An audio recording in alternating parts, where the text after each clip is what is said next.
지난 새벽에 있었던 참담한 일들을 아마 뉴스를 통해서 잘 아실 겁니다. 저도 설교 또 준비하는 가운데 이제 말씀 붙잡고 있는 중에 그것을 이제 뉴스로 확인을 해서 마음이 너무나 아프더라고요. 내일 10월 31일은 제505주년 종교개혁 기념일입니다. 종교개혁 기념일. 그래서 개신교회는 오늘을 종교개혁 주일로 지키는데, 세상에는 할로윈, 헬로윈 이렇게 얘기하지만 그 헬로윈 데이도 또 같은 날이에요. 그래서 어떤 사람들은 헬로윈 데이를 기억하고 또 어떤 사람들은 종교개혁 기념일을 기억하고 이렇게 하는데, 참으로 참담한 일이 밤에 벌어져서 안타깝고 너무나 마음이 아팠습니다.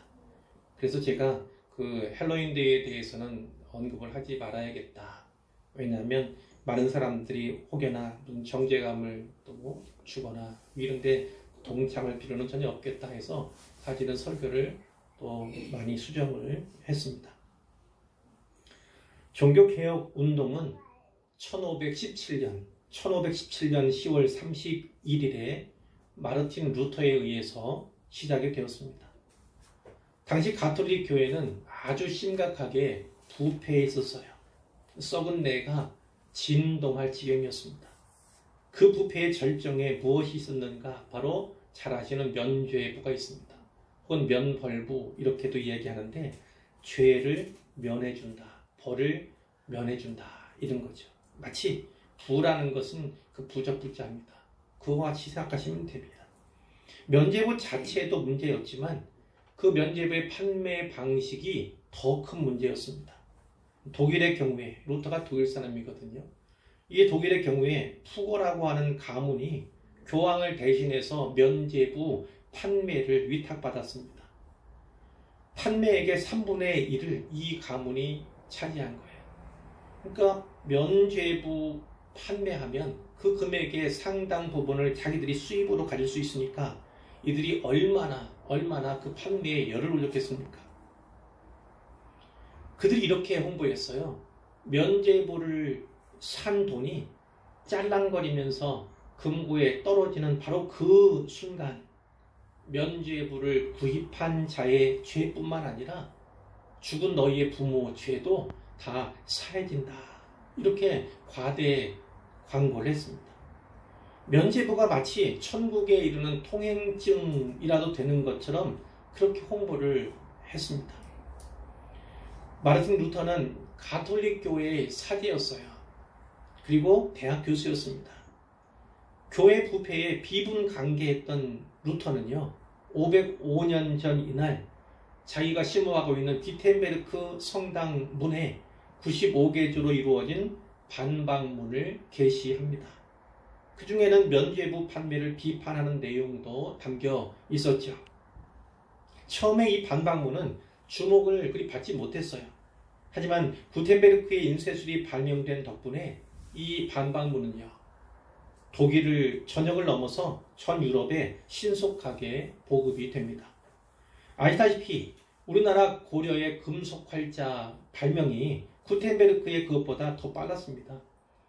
직지신체 요절이 있어요. 인쇄된 것을 가지고 그 책을 가지고 이야기를 하는 건데, 직지신체 요절은 78년 앞섰다 이렇게 공식화되어 있습니다. 그런데 최근에 또 새로 발견된 것이 있습니다. 증도가자라고 하는 것이 발견됐는데 우리 활자 기술이 무려 138년 더 앞섰다라는 것을 우리에게 보여줍니다. 그럼에도 구텐베르크의 명성이나 이름은 결코 감해지지 않죠. 구텐베르크가 발명한 인쇄술이 유럽에 매우 큰, 그리고 전 세계에 매우 큰 영향력을 끼쳤기 때문입니다. 루터의 반박문뿐만 아니라 그 이후에 성경을 대량으로 인쇄할 수 있게 된 것입니다. 그리고 많은 사람들이 성경을 갖게 되었고 읽게 되었어요. 성경 보급에 혁혁한 공로가 있기 때문에 우리가 세계 최고 이렇게 이야기할 수 있지만, 구텐베르크의 금속 활자가 서양에 무시무시한 그런 영향을 끼쳤다는 것을 우리가 알아야 할 것입니다. 루터 당시에 타락한 가톨릭 교회에 대해서 염증을 느끼는 그런 이들이 꽤 많았습니다. 그렇기 때문에 루터가 불을 지폈어요. 그리고 잘 아시는 장로교의 창시자죠. 칼빈 그리고 쯔빙글리와 같은 종교 개혁자들이 이에 기름을 붓듯이 이렇게 가세를 함으로써 종교 개혁의 불길은 삽시간에 타오르게 되었습니다. 루터를 중심으로 한 종교 개혁자들이 주창한 내용 옆에도 있죠. 근데 이 내용 5가지, 5가지 솔라, 5가지 오직 이렇게 이야기를 하는데 그 당시에 초기에는 주로 4가지가 이야기가 많이 됐습니다. 첫째는 무엇이냐면 오직 성경입니다. 첫 번째가 오직 성경, 두 번째는 오직 믿음, 세 번째가 오직 은혜, 그리고 넷째가 무엇이냐면 만인 제사장론 이렇게 볼 수가 있어요. 먼저 그것을 하나씩 살펴보고자 합니다. 첫째는 오직 성경입니다. 오직 성경. 라틴어로는요. 솔라 스크립투스 이렇게 되어 있어요. 솔라 스크립투스 이렇게 되어 있는데요. 이 말은 성경을 어떻게 이해하느냐? 성경은 완전 영감된 것이다. 그러니까 성령께서 영감해 주신 것으로 말미암아서 기록된 것이다. 그것은 정확무오한, 정확할 뿐만 아니라 아무런 오류가 없는 하나님의 말씀이다. 이렇게 믿는 것을 오직 성경 이렇게 얘기하는 거예요.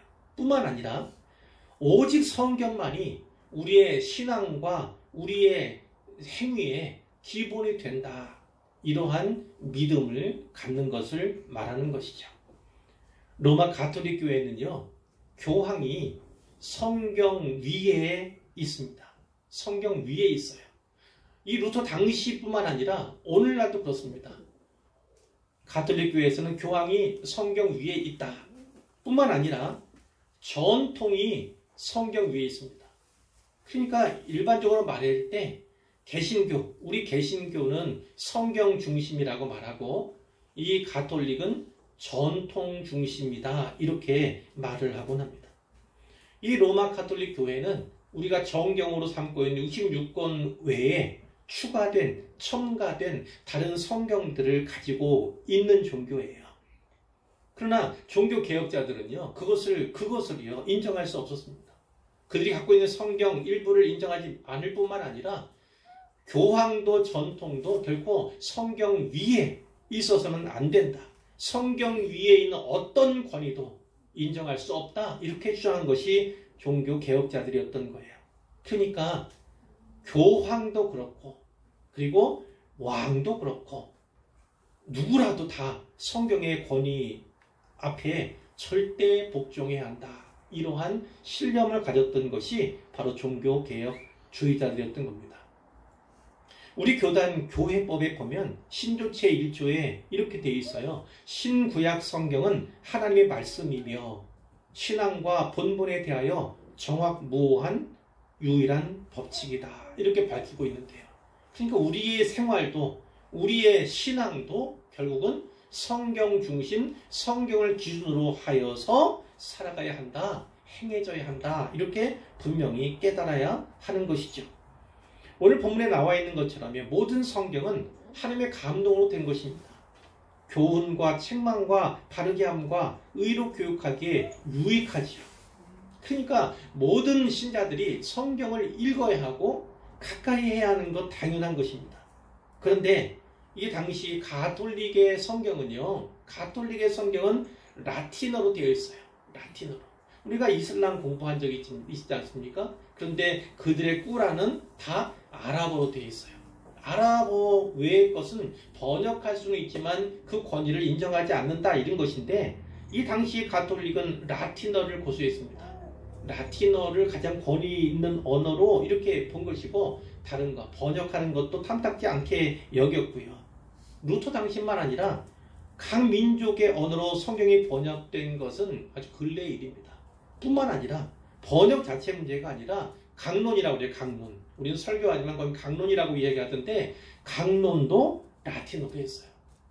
우리나라도 수십 년 전에 천주교회에서는 강론을 라틴어로 했다니까요.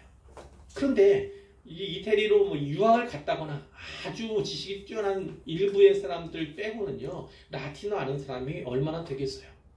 또 어느 만큼 안다 할지라도 강론을 라틴어로 한다면 그러면은 그걸 듣고 진짜 은혜 받고 믿음을 가질 수 있는 사람이 얼마나 되겠어요. 근데 강론도 수십 년 전까지만 해도 우리나라에서도 역시 라틴어로 강론을 했던 것이 가톨릭입니다. 왜 그러냐면 그들에겐 그런 의식이 있어요. 성경이라고 하는 거, 이거는요, 이 사제들의 독점물이어야 한다는 의식이 그들 가운데 있었던 거예요. 평신도들은 단지 떠먹여줘야 합니다. 성경이 없어요. 또 배포가 안 됐습니다. 읽는 것도 마치 범죄 취급했으니까.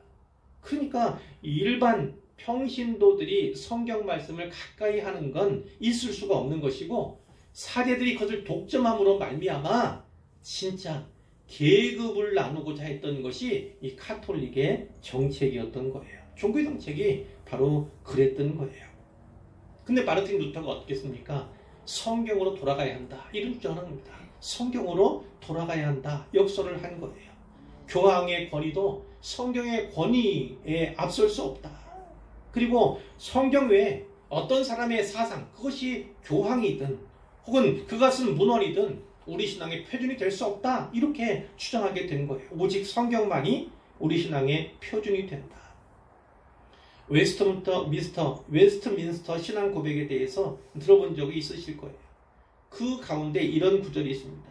하나님 자신의 영광과 인간의 구원, 신앙, 생활을 위해 필요한 모든 것은 제가 요약적으로 말씀드린 거예요. 성경에 명확하게 적혀 있거나 아니면 성경으로부터 추론될 수 있거나 둘 중에 하나다.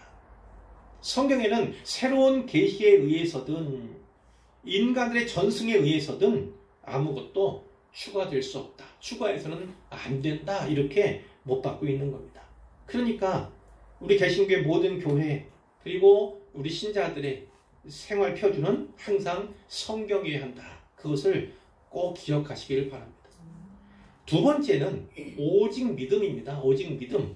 라틴어로 솔라 피데 이렇게 얘기합니다. 솔라 피데 이렇게 얘기하는데, 이 믿음이라는 것, 오직 믿음이라는 건 그거죠. 성경이 기록하고 있지 않습니까? 죄인이 의롭게 되는 것, 또 그 죄인이 죄의 사함을 받는 것, 구원을 받는 것, 하나님의 자녀가 되는 것, 다 믿음으로 말미암는다. 이렇게 성경이 말씀하고 있잖아요.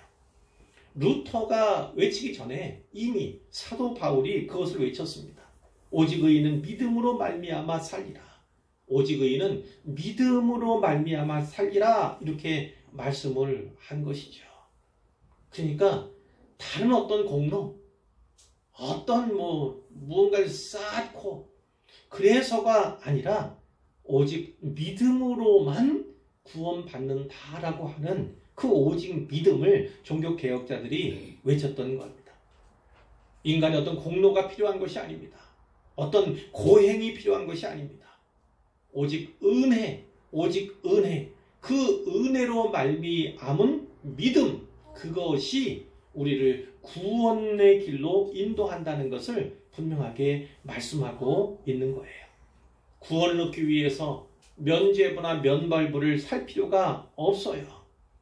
오직 예수를 믿기 때문에, 예수님만이 안수집사님 기도한 것처럼 길이요 진리요 생명이시기 때문에 마리아에게 숭배하거나 혹은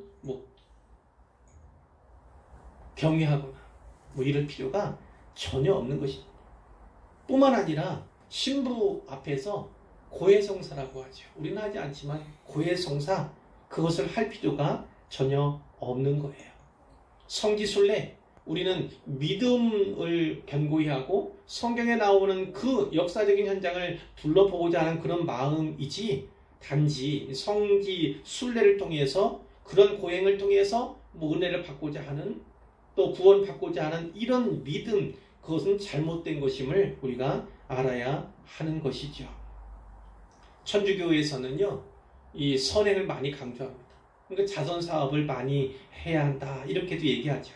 그러나 그것은 구원을 받는 방편은 전혀 아닙니다. 구원받은 자라면 마땅히 감당해야 할 일이고 사명일 뿐이지 그것을 통해서 구원받는 것은 아니다. 구원의 조건일 수가 전혀 없다. 이렇게 볼 수가 있는 것이죠. 갈라디아서 2장 16절에 이런 말씀이 있습니다. 사람이 의롭게 되는 것은 율법의 행위에서 난 것이 아니다. 오직 예수 그리스도를 믿음으로 말미암는 줄 우리가 안다. 그 믿음 안에서 우리가 예수 그리스도를 믿는 것입니다. 그 때문에 아무도 자랑할 것이 없게 하나님께서 이제 조처하신 거죠. 그렇게 구원의 길을 만드신 것입니다. 율법의 행위로서는 의롭다함을 얻을 육체가 전혀 없기 때문에 오직 믿음으로만 구원받을 수 있도록 하나님께서 구원의 길을 내셨다. 그 길은 오직 예수를 통해서만, 그분을 믿음으로 통해서만 얻을 수 있다는 사실을 우리가 다시금 기억했으면 좋겠어요. 오직 예수 그리스도를 믿음으로 말미암아 의롭다함을 얻고 영생을 얻고 천국에 들어갈 수 있다는 사실을 꼭 기억하시기를 바랍니다. 세 번째는 오직 은혜입니다. 오직 은혜. 라틴어로 말하자면 솔라 그라티아라고 하는데요. 이 카톨릭은 방금 말씀드린 것처럼 구원을 행함으로 얻는 종교입니다. 물론 믿음도 조금은 있어요. 믿음을 완전히 배격한다 그것은 아니지만, 그러나 그 행위 구원을 강조하고 있는 것은 그것은 사실이고요. 그게 현실이고요. 근데 그것을 이 루터가 깨닫게 된 것이죠. 그것이 얼마나 비진리인가라는 것을 하나님의 조명 가운데서, 성령의 조명 가운데서 깨닫게 된 거예요. 그래서 오직 은혜를 외친 것인데, 이 은혜는 어떤 겁니까? 하나님께서 받을 자격이 없는 죄인들에게 주시는 은총을 말하는 거예요. 근데 조건이 있어요. 뭡니까? 값없이 주시는 은총을 바로 은혜라고 하는 것입니다. 그 믿음이라고 하는 것도 그렇죠. 우리가 무언가를 지불한다든지 대가를 드리는 것이 아니라 믿음 또한 은혜로부터 주어진 것, 하나님께서 주신 것임을 분명하게 말씀하고 있는 거죠. 에베소서 2장 8절이 그것을 잘 증언해 줍니다. 너희는 그 은혜에 의하여 믿음으로 말미암아 구원을 받았으니 이것은 너희에게서 난 것이 아니요 하나님의 선물이라. 예, 믿음으로 말미암아 구원 받았습니다. 그러나 그 믿음도 은혜에 의하여라고 말씀하고 있어요. 은혜가 먼저였고 그 은혜가 아니면 믿음을 가질 자가 아무도 없는 것입니다. 그러니까 은혜가 먼저고 그 은혜로 말미암아 우리에게 믿음이 있었고 그 믿음으로 인하여 우리가 구원을 받게 되는 것이다. 그러니까 여기에 중요한 단어들이 있죠. 은혜도 값없이, 믿음도 우리가 무언가를 지불하거나 행해서가 아닌 것입니다. 또 선물도 값없이 주는 거잖아요. 그러니까 이런 단어들, 은혜나 믿음이나 선물이 다 그것을 강조하는 거예요. 값없이. 그러니까 다 하나님께서 주신 것이다 라는 것이죠. 로마서 3장 23절 4절에도 이런 말씀이 있습니다. 모든 사람이 죄를 범하였음에 하나님의 영광에 이르지 못하였더니 그리스도 예수 안에 있는 속량으로 말미암아 하나님의 은혜로 값없이 의롭다 하심을 얻은 자 되었느니라. 아멘. 하나님의 은혜 때문에 우리가 값없이 아무런 대가도 지불하지 않고, 아니 자격이 없음에도 불구하고 의롭게 되었다, 의인이 되었다, 이렇게 말씀을 하고 있는데요. 성경은 그래서 우리에게 주시는 그 구원의 길을 가리켜 하나님의 의, 이렇게 해요. 하나님의 의. 그런데 이 루터도 그렇고요. 또 많은 사람들이 씨름을 했어요. 이 하나님의 의가 무엇일까? 어떻게 하면 하나님의 의를 구할 수 있을까? 얻을 수 있을까? 고민했어요. 그러다가 깨달은 것이 루터나 많은 종교 개혁자들이나 믿음의 사람들이 깨달은 바가 있습니다. 그것은 하나님께서 주시는 의다. 하나님께서 거저 주시는, 공짜로 주시는, 대가 없이 주시는, 거저 주시는 그 의가 바로 이 하나님의 의다. 이렇게 해요. 우리는 단지 예수를 믿는 그것, 그 믿음을 통해서 하나님의 의를 공짜로 얻는다, 거저 얻는다는 것을 깨닫게 된 것이지요. 요한복음 5장 24절에 이런 말씀이 있습니다. 믿는 자는 영생을 얻었고 심판에 이르지 아니하나니 사망에서 생명으로 옮겼느니라. 우리가 사망에서 생명으로 옮긴 이 구원, 그 구원에 대해서 분명하게 말씀하고 있는 것이죠. 루터만 아니라 많은 사람들이 이 구절에서 답을 얻었습니다. 요한복음 1장 29절에 보니까 보라, 세상 죄를 지고 가는 하나님의 어린 양이로다. 우리 편에서 무언가를 행하거나 잘하거나 대가를 지불해서가 아니라 하나님께서 우리의 죄, 세상 모든 사람들의 죄를 지고 가는 하나님 어린 양으로서 십자가에서 대속의 죽음을 죽으셨기 때문에 그것을 믿는 자들마다 다 구원받는다, 하나님의 의를 경험한다는 것이 성경의 진리가 된다, 이렇게 말씀드릴 수가 있겠습니다. 자, 네 번째 말씀드릴 것은 만인 제사장론 혹은 설, 이렇게 얘기할 수 있어요. 만인 제사장들이죠. 아주 중요한 개념이에요. 특히 루터가 주창한 아주 중요한 개념인데요. 종교개혁 이전에는 구약시대 아시잖아요. 거기선 제사장들이, 그리고 신약시대에는 그 이후죠. 그 중세까지, 또 지금도 마찬가지예요.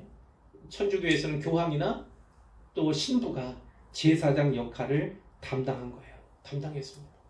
그러니까 어떤 개념으로 아셔야 되면 반드시 교황이나 신부와 같은 사제들을 통해서만 너희가 하나님께 나아갈 수 있다. 말씀을 들을 뿐만 아니라 또 너희의 죄의 문제를 해결을 받을 수 있다. 이렇게 가르친 거예요. 거듭 말씀드리지만 이 계급주의가 있다니까요. 계급주의.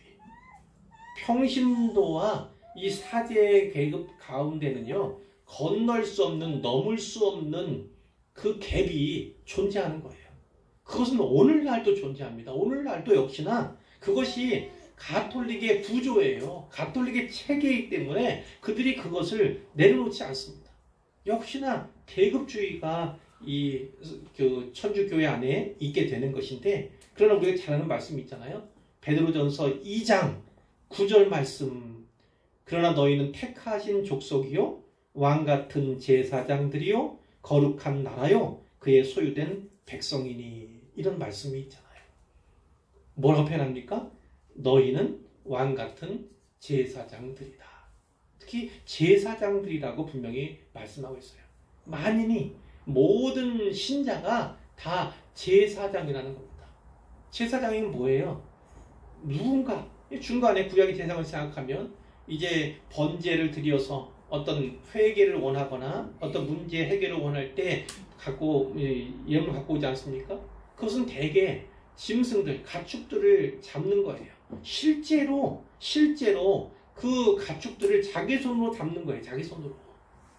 그 살아있는 그 가축을 잡을 때에 그 심정이 어떻겠습니까? 살아있는 것을 죽이는 것도 그러한데 이 양에게 혹은 이 가축에게 내 죄를 전가하는 겁니다. 전가. 그래서 내 대신 이 양이나 가축이 죽는 거예요. 그것을 보면서 마음이 상하고 아프겠지요. 그러나 그것은 일시적인 겁니다. 일시적인 거예요. 제사장을 통해서 하나님께 번제가 드려질 때 이 화목제물이든 번제든 그것이 연락되도록 되어 있는 거죠. 연락되게 되는 거예요. 그런데 신약시대에는 그렇지 않습니다. 바로 우리들이 다 제사장인 거예요. 제사장. 그럼 목사는 뭡니까? 그거는 제사장들이 모여서 다시 예배 드리잖아요. 그 예배를 드릴 때 그 예배를 주관하는 것이 목사다. 이렇게 이해를 하시면 되고, 목사도 역시 제사장으로서, 그러니까 자기 자신이 자기 죄를 안고 하나님 앞에 나아가는 거예요. 그것을 우리가 어디서 볼 수 있습니까? 예수님께서 십자가에서 드디어 돌아가시는 바로 그 순간입니다. 예수께서 크게 소리 지르시고 영원히 떠나시게 되었을 때 어떤 일이 벌어졌습니까? 그 십자가는 영문 밖에 세워졌어요. 그 십자가는 골고다 언덕 외곽이죠. 그쪽에 세워졌어요. 그러나 이 성전 안에 성소, 이 성소는 지성소입니다. 지성소와 성소를 나누는 휘장이 있었어요. 휘장. 그 휘장이 위로부터 아래로 쭉 갈라졌죠. 아래부터 위라면 사람이 잡아서 하는 것일 텐데 위부터 아래라고 하는 건 하나님께서 하셨다는 거예요. 하나님께서 찢으셨다는 것입니다.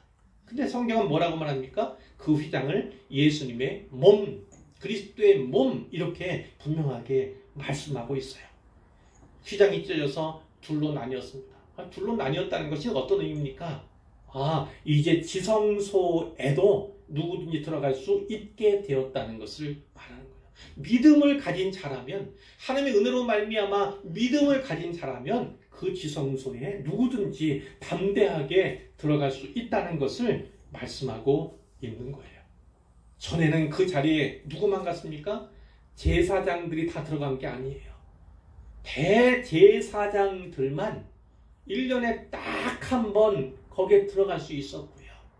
그리고 그 일설 있잖아요. 허리에다가 줄을 메고 들어갔다니까요. 혹시 그 대제사장도 어떤 죄의 문제가 있어서 잘못하면 거기서 즉사할 수 있어요. 그러면 어떻게 해요? 들어갈 수 없는데 어떻게 그 사람을, 그 시신을 꺼냅니까? 그러니까 혹시나 몰라서 허리나 이런 데 줄을 메고 들어가는 거예요. 혹시 거기서 죽거나 그러면 들어갈 수가 없으니까 당기려고, 시신을 밖으로 꺼내려고 그렇게 했다고 합니다. 그런 자리가 바로 지성소예요. 그 거룩의 장소가 바로 지성소예요. 하나님의 임재가 머무는 바로 그곳. 그런데 그곳에 휘장이 찢어짐으로 말미암아 이제 믿음 있는 사람은, 신자라면 누구라도 담대히 나갈 수 있다. 들어갈 수 있게 되었다. 그래서 어떤 걸 말해요? 하나님 앞에 누구라도 말입니다. 제사장을 통하지 않고서도, 교황이나 사제들을 통하지 않고서도, 누구든지 저를 통하지 않고서도 여러분 스스로 하나님 앞에 나아갈 수 있다는 겁니다. 그러한 담대함과 담력을 주신 것이 바로 예수님의 십자가 사건이다 라는 것을 성경이 분명하게 말씀해 주고 있어요. 이 반박문 사건 후에 이 종교개혁자들이 엄청 어려움을 당합니다. 많은 고통을 당하죠. 루터는 결국 파문당합니다. 파문을 당해요. 이 가톨릭으로부터 파문을 당합니다. 그리고 약 3, 4년이 지났을 때 무엇이 열렸냐면 보름스는 독일에 있는 지명이에요. 도시 이름이에요. 보름스에서 제국의회가 열립니다. 그 제국의회에서 루터를 소환했어요. 소환장을 발부했습니다. 루터를 아는 사람들, 지지하는 동료들이 그것을 가면 안 된다 이렇게 막았지요. 여기는 분명히 그들의 계략이 있다. 그건 함정이다. 그러니까 가지 말라고 얘기를 했습니다. 근데 루터가 거기 가면서 이런 얘기를 하고 가지요. 사탄의 숫자가 보름스의 지붕의 기와장같이 많을지라도 나는 간다. 예수 그리스도의 이름으로 나는 가겠다. 이렇게 하고 그 보름스로 가게 되는 거예요. 거기 가가지고 어떻게 합니까? 최후 증언할 수 있죠. 철회하면 용서해 주겠다. 그 자리에 누가 있었냐면 신성 로마 제국 황제 칼 5세가 있었습니다. 철회하라. 황제의 요구, 가톨릭교의 요구를 그가 대신 하게 된 거예요. 하루 말미를 얻었어요.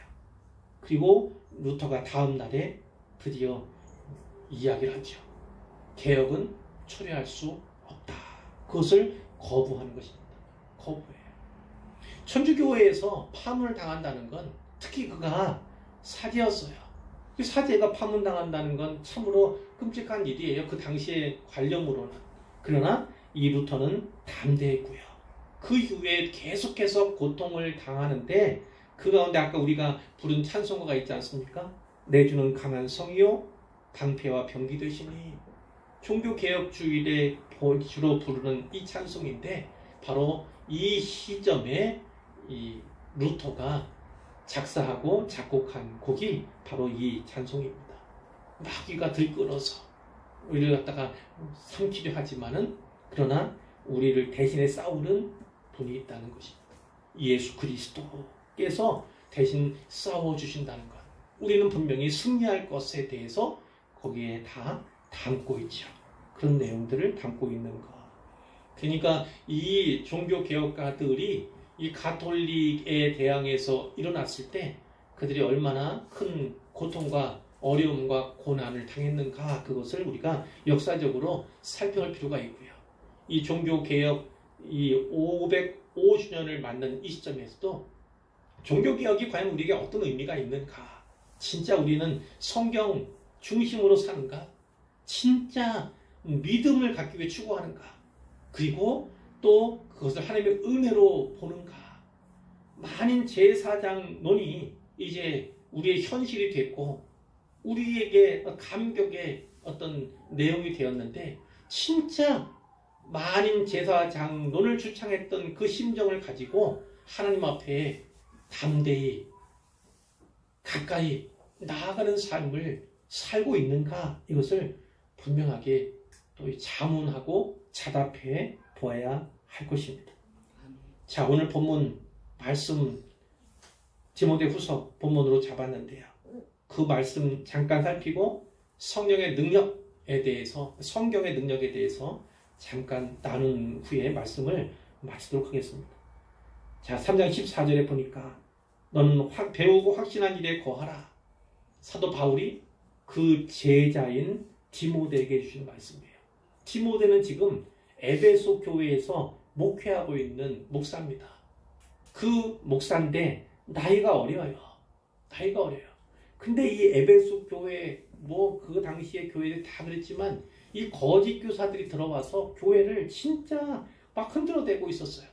연소한 가운데 있고 또 몸도 약한 가운데 있었어요. 이 디모데. 그러니까 이 목회서신을 써서 어떻게 하라 지도해주는 그 스승의 마음을 우리가 읽어야 하는 것입니다. 너는 배우고 확신한 일에 거하라. 얘기하고 성경은 능히 너로 하여금 그리스도 예수 안에 있는 믿음으로 말미암아 구원에 이르는 지혜가 있게 하느니라. 분명히 말씀하죠. 성경, 우리가 왜 성경을 읽어야 합니까? 왜 성경을 배워야 합니까? 그 성경을 통해서 왜 확신을 가져야 합니까? 이 성경은 구원에 이르는 지혜를 주기 때문입니다. 구원에 이르는 지혜. 그래서 그 지혜의 길에 순종하게 되면 구원받게 돼요. 구원받게 됩니다. 근데 그 구원은 어떻게 이루어집니까? 믿는 것을 통해서요. 무엇을 믿습니까? 예수 그리스도를 믿는 믿음으로 말미암아 구원을 얻게 된다는 것을 성경이 분명히 가르쳐 준다는 거예요. 사람이 왜 구원을 받아야 하는지, 구원이 왜 필요한지 성경이 말씀해 주는 겁니다. 그리고 구원의 길을 분명히 제시하죠. 구원받을 수 있는 유일한 길은 바로 예수 그리스도다. 예수 그리스도를 믿음으로써만 구원받을 수 있다는 것을 성경이 분명하고 명확하게 보여줍니다. 16절에 보니까 모든 성경은 하나님의 감동으로 된 것으로 되어 있죠. 감동으로. 이건 성경의 영감을 말합니다. 영감.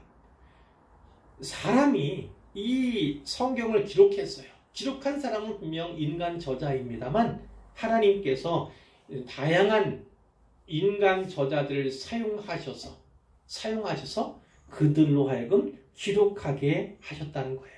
이를테면 어떤 개인적인 성향들이나 있지 않습니까? 어떤 역사적이고 문화적인 배경들이 있지 않습니까? 이런 것을 하나님께서 다 사용하셨다는 거예요. 그뿐만 아니라 그 한 사람 한 사람의 지성, 그들의 재능, 또 언어, 문체 이런 것까지도 다 사용하셨다는 거예요. 그래서 하나님께서 쓰게 하고자 하시는 그 바를 기록하도록 하셨다는 거예요. 기록하는 그 모든 과정을 성령께서 통제하셨다라는 거죠. 그것을 바로 영감이라고 합니다. 영감. 그렇게 영감 받아서 쓰여진 것이기 때문에 성경은 무효하다. 아무런 오류나 오점이 없다. 뿐만 아니라 신적인 권위, 하나님께로부터 주어진 그 권위 있는 책이 바로 성경이다. 이렇게 이해하시면 되겠습니다. 자, 17절에 보니까요. 17절 보니까 이는 하나님의 사람으로 온전하게 하며 모든 선한 일을 행할 능력을 갖추게 하려 함이라 이렇게 말씀하고 있어요. 성경이 원하는 건 무엇입니까? 성경의 목표가 무엇입니까? 우리를 하나님의 사람으로, 좀 더 온전한 하나님의 사람으로 만들어가는 것, 그것이 하나님의 말씀이다. 이 성경의 목표다. 이렇게 보시면 되겠고, 특별히 선한 일을 행할 능력을 갖추게 하기 위해서. 그런데 이 선한 일이라는 건 무엇입니까? 하나님께서 기뻐하시는 일이에요. 하나님께서 부탁하신 일이에요. 하나님께서 명령하신 것을 잘 행할 수 있는 능력을 갖추게 하기 위해서 하나님께서 말씀을 주셨다는 것입니다. 에베소 2장 10절에도 그런 말씀이 있죠. 우리는 그가 만드신 바라 그리스도 예수 안에서 선한 일을 위하여 지으심을 받은 자니 이렇게 말씀하고 있어요. 우리 한 사람 한 사람은요, 선한 일을 위해 지으심을 받은 자임을 분명히 기억하시기를 바랍니다. 오늘 본문은 아니지만 우리가 암송하는 구절 있잖아요. 히브리서 4장 12절 말씀인데 거기서 이런 말씀을 합니다. 하나님 말씀은 살아있고 활력이 있어. 살아있어요. 하나님만 살아계신 것이 아니라 그분의 말씀도 살아있고 활력, 운동력이 있습니다. 어떤 특징이 있다고 합니까? 좌우의 날선 어떤 검보다도 예리하다. 좌우라고 하는 건 양날검을 말하는 거예요. 양날검. 이중날을 갖고 있는 양날검을 말합니다. 그러니까 베거나 찌르거나 하는데 아주 특화된 검, 칼이 바로 이 양날검인 거예요. 좌우의 날선 검입니다. 이것은 로마 병사들이 갖고 있는 그 당시의 단검이에요. 단검. 아주 예리하죠. 양날검이었거든요. 그게 백병전을 할 때 아주 유용하게 쓰인 최적의 무기였는데 그것이 가장 예리한 칼이었던 겁니다. 당시에. 그런데 성경은 말씀하죠. 좌우의 날선 어떤 검보다도 더 예리한 것이 하나님의 말씀이다. 어느 정도로 예리합니까? 혼과 영 이렇게 되어 있지만 하나라면 영혼입니다. 영혼을 찌를 수 있어요. 영혼을 찌를 수 있는 검. 그 영혼을 찌르기 때문에 우리 영혼이 반응을 일으키게 되는 거예요. 반응을 일으키게 되는 거예요. 때로는 아픔을 당하고요. 말씀 앞에 섰을 때 고통을 당하는 것입니다. 눈물을 흘리게 되는 것이고요. 때로는 괴로워서 몸부림치는 거예요. 그것이 바로 영혼을 찌르는 하나님 말씀의 능력이다. 이렇게 볼 수가 있고요. 영혼만 아니라 관절과 골수를 찔러 쪼개기까지 한다. 칼을 푹 찔렀을 때 쪼개지잖아요. 그것까지 말하는 거예요. 그럼 무엇을 여기서 의미하는가는 그 다음 절에 있어요. 그 다음 절에서 이런 말씀이 있어요. 지으신 것이 하나도 그 앞에 나타나지 않음이 없고, 하나도 하나님 앞에 나타나지 않음이 없고, 다 나타나고 다 드러난다는 거예요. 우리의 결산을 받으실 그분의 눈앞에 만물이 벌거벗은 것 같이 드러내느니라. 결국은요, 영과 혼과 및 관절과 골수를 찔러 쪼개는 이유가 무엇입니까? 말씀이 그렇게까지 하신 이유가 무엇입니까? 우리의 모든 것이 다 드러나도록. 하나님 앞에, 특히 심판하시고 판단하실 그 하나님 앞에 다 드러내게 하기 위해서 이런 역사를 하신다는 겁니다. 뿐만 아니라 마음의 생각과 뜻을 판단하나니 우리의 마음과 생각, 뜻, 그것은 동기예요, 동기. 그 일을 행하는데, 그 사역을 하는데 어떤 마음과 어떠한 동기로 하는가, 그것을요 하나님은 다 감찰하신다는 겁니다. 판단하신다는 거예요. 그러니까 하나님 앞에 아무리 은밀한 죄라 할지라도, 아무리 은밀한 어떤 것이라 할지라도 밝히 드러나고야 만다. 이렇게 성경이 말씀하고 있는 거예요.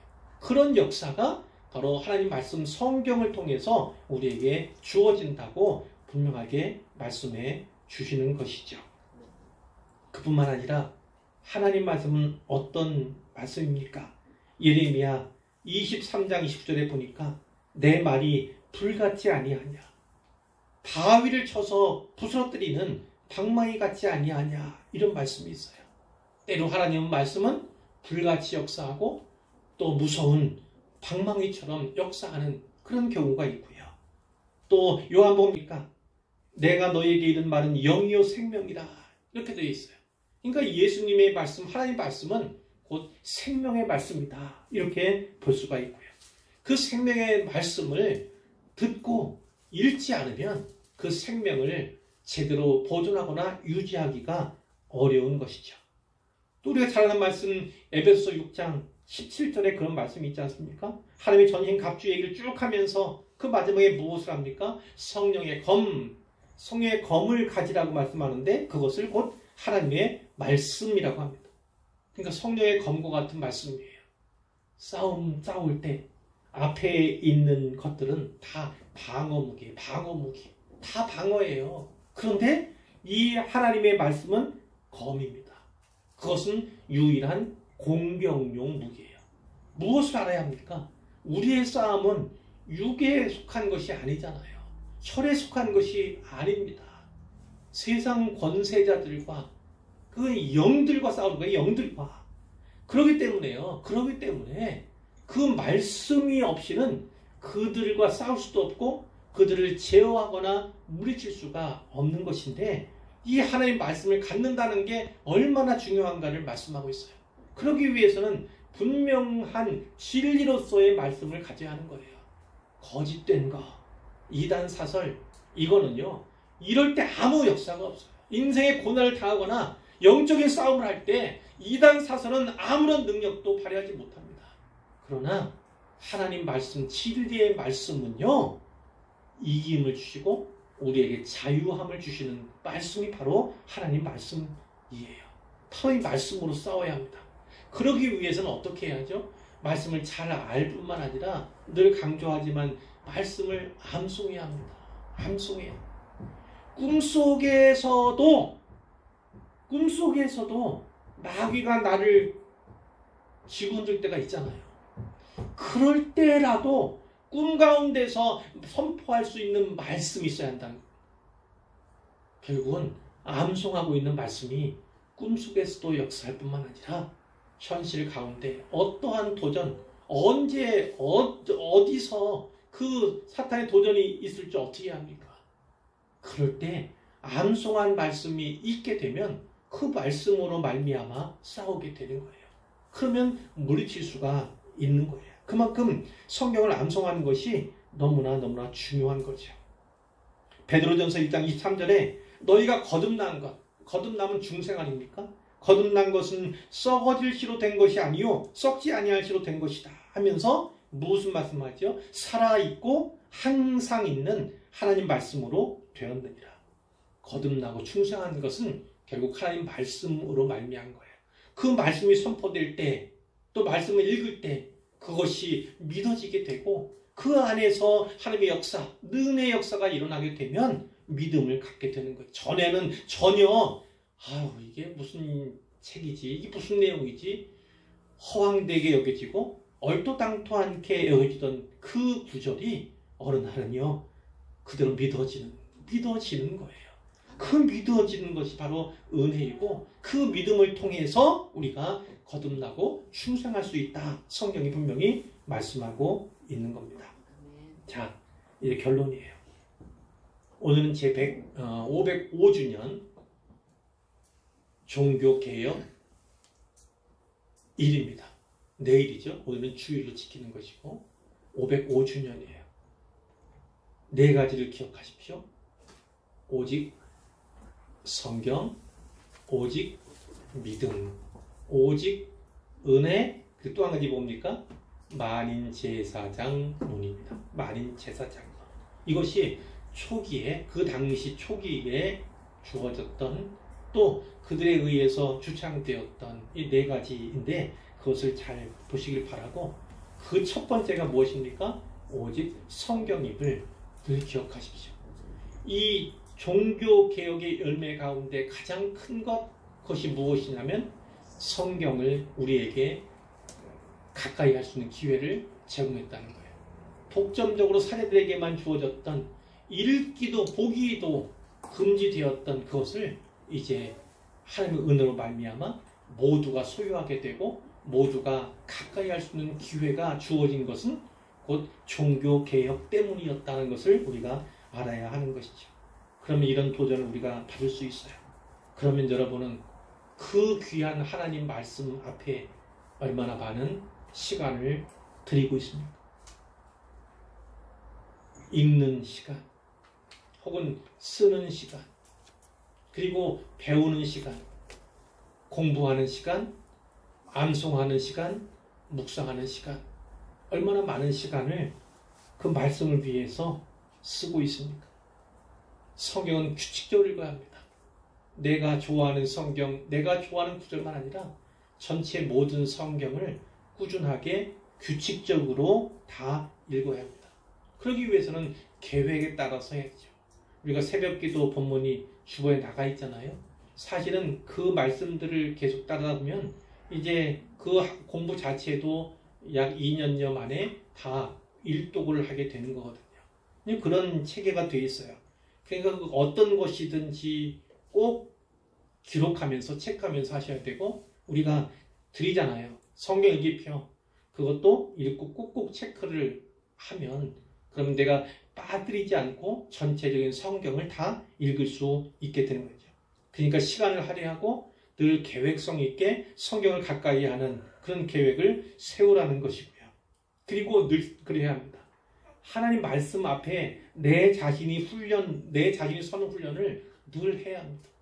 선포되는 말씀도 역시나 하나님 말씀입니다. 그 가운데서 은혜 받기를 또 힘쓰고 또 사모함으로 자리에 앉고, 그래서 하나님께서 은혜 주시기를 원하는 그런 심령. 제가 그 말씀을 드린 적이 있죠. 저도 평신도 있을 때 안수집사로서 평신도 생활도 했었는데 그때도 그렇습니다. 설교하는 목사님 그때 엄청나게 집중을 했어요. 그래서 제가 단언하건대 단 한 번의 예배 가운데에서도 예배 실패한 적이 없습니다. 하나님은 늘 그 시간마다 은혜를 주셨어요. 만일 설교가 끝날 때가 얼마 안 남았는데 이제 끝날 시간이 됐는데 뭔가 아직도 허전함이 있어요. 채워지고 공급된 것이 아니다, 이런 생각이 들 때면 끝까지 들으면서 끝까지 집중하는 겁니다.